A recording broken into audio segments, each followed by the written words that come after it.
Ya, assalamualaikum warahmatullahi wabarakatuh. Pada kesempatan kali ini, saya akan menjelaskan tentang pengolahan data GNSS metode statik.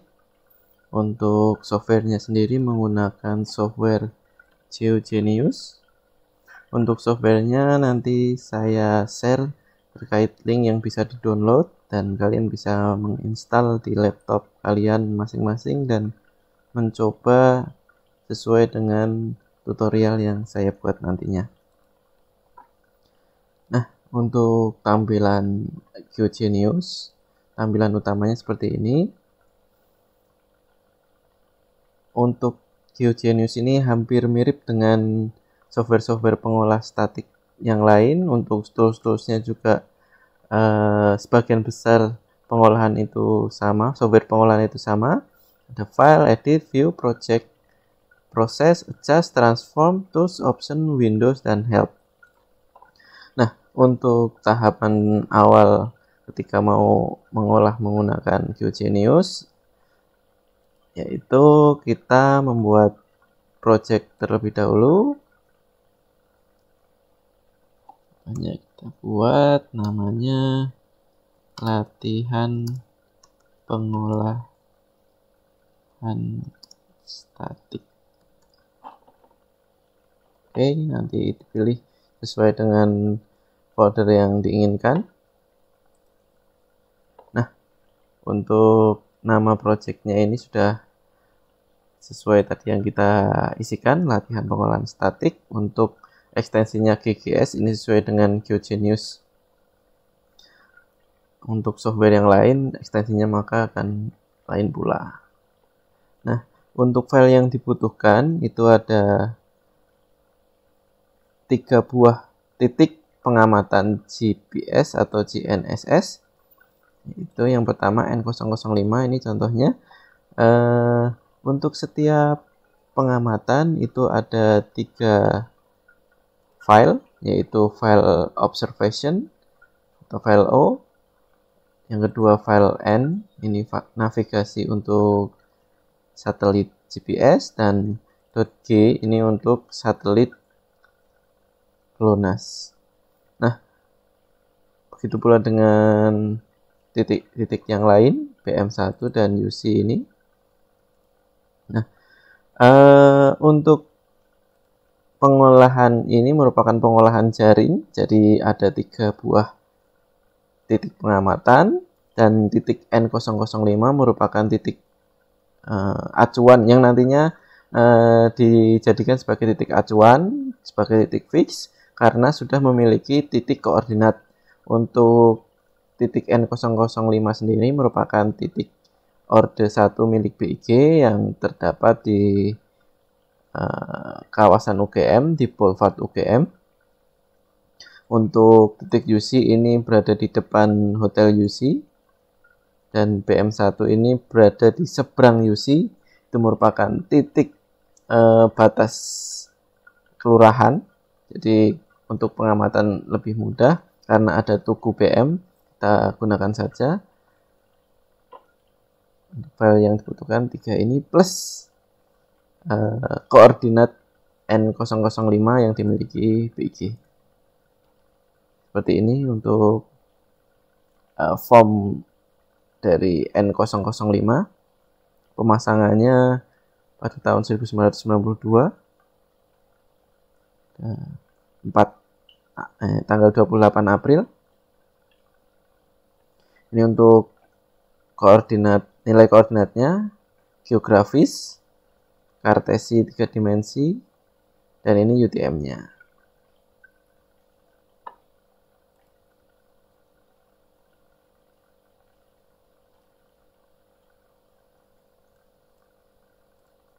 Oke. Setelah membuat project, tahapan selanjutnya kita memilih sistem proyeksi. Nah, yang kita gunakan sistem proyeksi UTM yang shorten, yang selatan, karena kita berada di selatan Khatulistiwa. Kalau untuk zonanya sendiri itu menyesuaikan Kalau di Jogja ini khususnya di titik pengamatan itu zonanya 49. Kalau semisal nanti di Jakarta atau di kota-kota lain itu menyesuaikan dengan zonanya. Untuk mengeditnya kita klik editor, pilih sesuai dengan zonanya. Seperti itu. Oke, kita pilih UTM zona 49, WGS-nya 84, ellipsoidnya. Oke, sudah. Kita inputkan data-data tadi yang berupa data koordinat, data pengamatan titik GPS ini tadi, N005, add project. Nah, akan muncul titik seperti ini. Sesuai dengan namanya juga. Jadi nanti memudahkan ketika pengolahan, oh ini titik N005, ini PM1, ini UC, nanti kelihatan juga. Kemudian kita masukkan titik UC. Nah, akan muncul garis antara N005 dan UC. Ini yang disebut dengan garis baseline. Nah, garis baseline ini terbentuk ketika pengamatan satelit GNSS pada waktu yang sama. Jadi waktu pengamatan antara N005 dan UC ini pada waktu yang sama, jadi terbentuk baseline. Kalau pengamatan di waktu yang berbeda, semisal N005 diamat dari jam 8 pagi sampai jam 9 siang. Kemudian UC jam 9 siang sampai jam 11 siang. Jam 9 pagi sampai jam 11 siang maksudnya. Itu tidak akan terbentuk garis baseline seperti ini. Jadi akan terbentuk titik-titik saja, titik di sini dan titik di sini, namun tidak terbentuk garis baseline. Karena syarat utama pengolahan GNSS menggunakan metode statik yaitu harus pengamatan dalam jendela waktu yang sama. Oke, titik satunya lagi kita masukkan. Nah, akan terbentuk jaring segitiga seperti ini karena pengamatan 3 buah titik ini berada pada jendela waktu yang sama, maka akan terbentuk baseline seperti ini. Nah, untuk geometrinya sendiri, ketika titik-titik yang terhubungkan ini memiliki geometri yang sama sisi dan sama rata, itu untuk geometrinya semakin bagus. Semisal titik PM1 berada di sini, nanti akan terbentuk baseline N005 UC ke PM1 di sini, kemudian kembali ke N005. Nah, itu geometrinya kurang bagus dibandingkan yang terbentuk saat ini. Bagus lagi ketika sel N005 berada di sini, akan terbentuk segitiga sama sisi. Namun semuanya juga tergantung kondisi di lapangan. Namun desain jaring sangat mempengaruhi hasil pengolahan statik ini. Jadi ketika ada suatu pekerjaan, kalian mendesain jaring, nah itu usahakan desain tersebut geometrinya cukup baik sehingga hasil pengolahannya menghasilkan koordinat-koordinat yang baik pula. Seperti itu. Nah, karena N005 ini merupakan titik fix, maka didefinisikan sebagai titik fix. Nah, gimana kalau semisal titik UC ini merupakan titik fixnya? Ya, tinggal diganti, klik kanan, titik fix. Untuk yang titik yang N005, klik kanan, untuk fixnya kita uncheck seperti ini. Bisa juga semisal yang diketahui N005 dan UC. Yang akan dicari titiknya PM1 ini, itu bisa juga. Dua titik yang fix untuk mencari satu titik itu juga bisa juga. nanti dimasukkan koordinat fixnya untuk N005 maupun UC. Namun kali ini titik yang diketahui titik N005.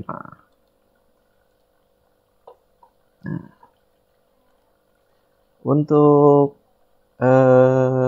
memasukkan koordinat dari N005 yang sudah ada dari form pilar milik BIC, caranya diklik kanan, pilih properties.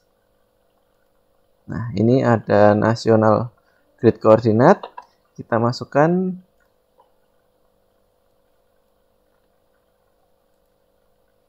sini untuk istingnya. Ini ada titiknya di sini. Masuk di isting. Oke. Kemudian yang northing, ini ada titiknya di sini. Nah, bisa kalian lihat untuk untuk koordinat sebelumnya ini merupakan koordinat pendekatan. Jadi yang koordinat, kalau yang isting kan sudah saya rubah, untuk yang northing belum. Bisa kalian lihat 91 untuk koordinatnya 9140655, yang milik BIG 9140657. Jadi yang 655 ini merupakan koordinat pendekatan yang dimiliki, yang diamat ketika receiver mengamat satelit. Nah, karena memiliki koordinat fix, kita masukkan koordinat fixnya. Oke, northing, easting sama H. Hanya ini kita lihat dari sini.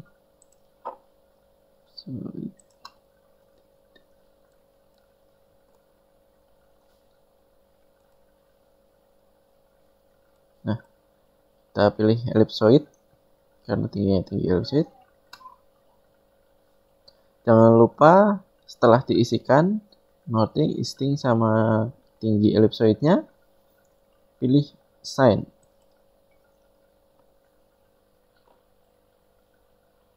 Nah, secara otomatis di koordinat yang lain juga menyesuaikan. Ini juga 157.763 menyesuaikan. Itu juga dengan koordinat kartesinya, dia menghitung sendiri sesuai dengan koordinat UTM yang kita masukkan. Ketika di assign, semuanya berubah. Seperti itu. Nah, setelah pendefinisian titik fix atau titik acuannya, tahap selanjutnya kita scanning data terkait baseline-nya. Nah, ini merupakan scanning data baseline. Kita seleksi data-data yang bertampilan saja. Jadi semisal ini untuk ini merupakan kode satelitnya.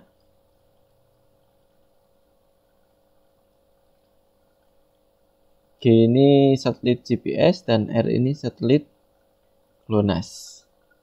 Ini kode-kode satelitnya. Nah, kita seleksi untuk data yang bertampilan saja. Ini ada 2 lapis. Yang bertampilan lapis pertama dan lapis kedua saja yang kita gunakan saat pengolahannya. Maka kita seleksi, kita klik kiri, kita tahan. Nah, ini data yang nantinya tidak ikut diproses. Lakukan di semua data yang tidak akan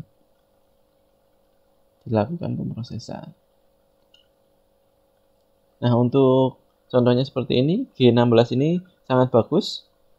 Tidak ada gap pengamatan satu sama yang lain untuk titik N005 dan UC. Karena ini tidak ada pertambalan sama sekali, maka ini di uncheck saja. Maka untuk satu line ini, untuk pengamatan satelit nomor G31 tidak diproses.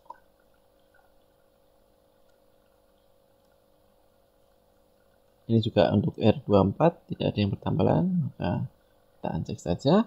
Untuk data pertambalan ini itu pengamatan pada tanggal 12 Maret 2016, endingnya juga 12 Maret 2016 jam 8.07 sampai jam 8.41, sekitar 34 menit. Nah, setelah diproses untuk seleksinya, kita klik OK. Lakukan hal yang serupa pada baseline yang lain. Nah, ini untuk datanya banyak gapnya dibandingkan dengan baseline yang terbentuk tadi antara N005 dan UC. Untuk baseline yang terbentuk titik UC dan BM1 itu datanya cukup banyak kosongnya. Kita seleksi dulu, kita ambil data-data yang bertampalan sehingga nantinya akan menghasilkan koordinat yang teliti. Nah, untuk G4 ini juga tidak ada pertampalan, kita uncheck. Untuk G8 full. Sekalian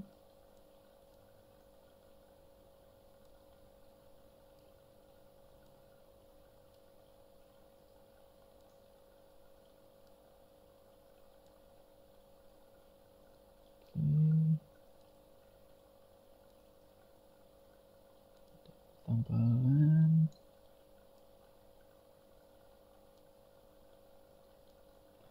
Tentunya semakin lama pengamatan maka akan semakin panjang juga terkait data-data yang direkam. R24 juga tidak ada. Setelah kita proses seleksi, oke, lanjut ke baseline selanjutnya. Ini juga hasilnya kurang baik juga. Jadi terkait data-data yang kosong ini, semisal satu receiver yang di N005 ini menerima untuk satelit G04 karena ini open space. Namun yang di BM1 karena obstruksinya tinggi tidak menerima satelit G4 seperti itu. Kenapa kok ada gapnya? Karena satelit yang di atas horizon bumi ini bergerak, maka arah dari satelit tersebut mempengaruhi penerimaan receiver yang ada di permukaan bumi. Ketika obstruksinya tinggi, maka juga akan terhalangi, maka pancaran satelit yang diterima juga tidak maksimal.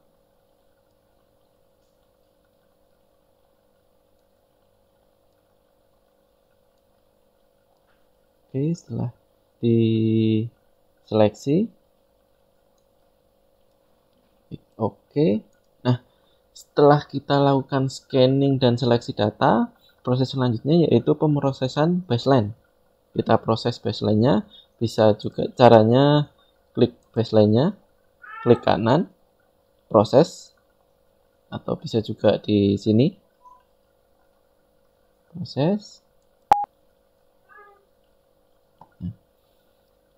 Ini merupakan ketelitian baseline yang dimiliki dari baseline N005 dan UC. Untuk ketelitiannya ini 0,6 mm, 1,3 mm untuk elips kesalahan baseline ini. Kemudian kita lanjut proses. Nah, untuk elips kesalahannya sendiri antara baseline N005 dan ke UC dan N005 BM1 itu lebih besar N005 BM1. Jadi semakin kecil elips kesalahannya, maka ketelitiannya juga semakin tinggi. Jadi ketelitian baseline N005 dan UC memiliki ketelitian baseline yang lebih tinggi dibandingkan baseline yang terbentuk dari titik N005 dan BM1. Proses. Nah, ini terlihat semakin terlihat antara ketiga baseline ini.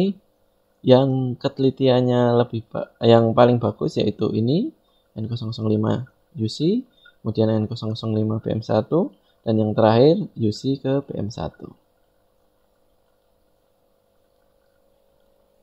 Nah, setelah dilakukan proses baseline, yang step selanjutnya yaitu kita adjust jaring GPS ini, adjust free to free adjustment.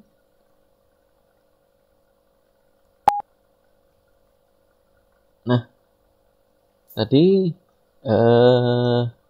untuk elips kesalahannya berada di baseline. Ketika di adjust, untuk elips kesalahannya berada di tiap titiknya.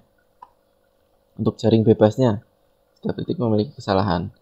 Nah, ketika kemudian step selanjutnya adjust bias, itu sudah memperhatikan titik fixnya N005 ini. Jadi untuk N005 tidak memiliki elips kesalahan karena dianggap fix, memiliki ketelitian 0, dianggap benar. Jadi yang memiliki elips kesalahan itu titik UC dan PM1. Nah, setelah seperti ini, maka dapat kita lihat hasil koordinat yang diperoleh dari pemrosesan ini, khususnya untuk koordinat UC dan PM1. Dapat dilihat di adjust report. Nah, untuk reportnya tampilannya seperti ini. Untuk baseline-nya sesuai yang saya ceritakan tadi, bahwa baseline yang bagus standar deviasinya baik X, Y maupun Z-nya N005 ke UC memiliki ketelitian yang lebih bagus dibandingkan baseline yang lainnya. Dan yang paling kurang ketelitiannya yaitu yang PM1 ke UC. Namun masih dalam fraksi milimeter. Kalau yang Y-nya ini senti, 1,65 cm atau 16,5 mm. Nah, untuk control point-nya sendiri tadi sudah kita masukkan untuk koordinat N005. Ini berupa koordinat kartesinya. Karena dianggap fix, kesalahannya 0. Untuk adjustment baseline-nya, setelah di-adjust, ketelitiannya lebih tinggi. Di baseline correction-nya. Dan ini merupakan hasil koordinat yang diperoleh.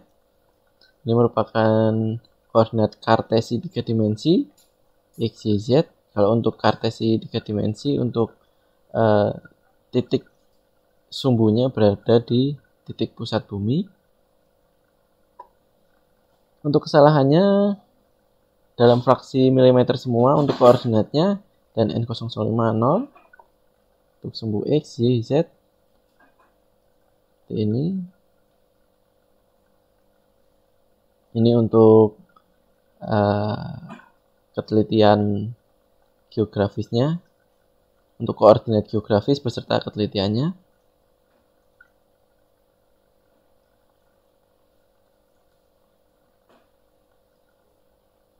Nah, di sini kan belum ada koordinat UTM, jadi adanya kartesi 3 dimensi, terus koordinat geografisnya.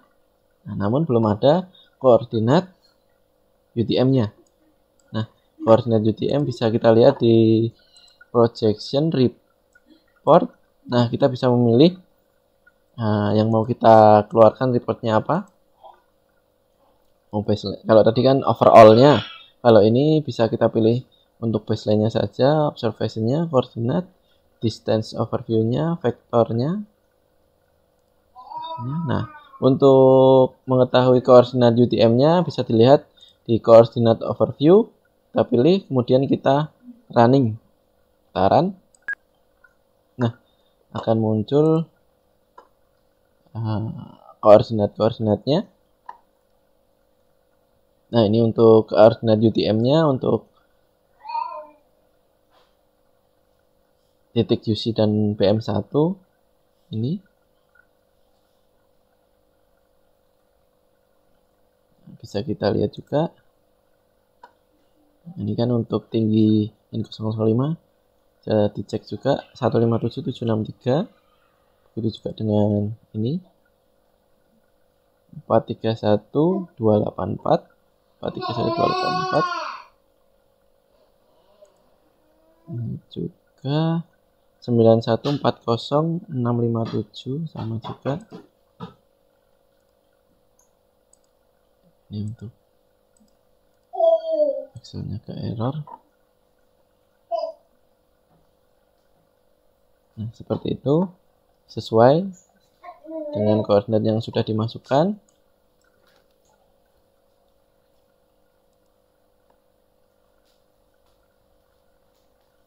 Namun di sini tidak ada ketelitiannya. Untuk ketelitiannya berada di report yang tadi.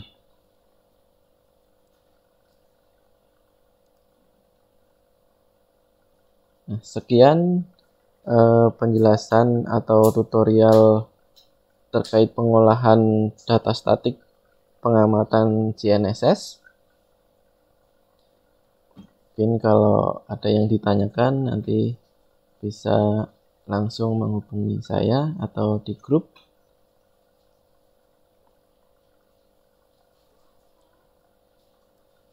Sekian dari saya. Wassalamualaikum warahmatullahi wabarakatuh.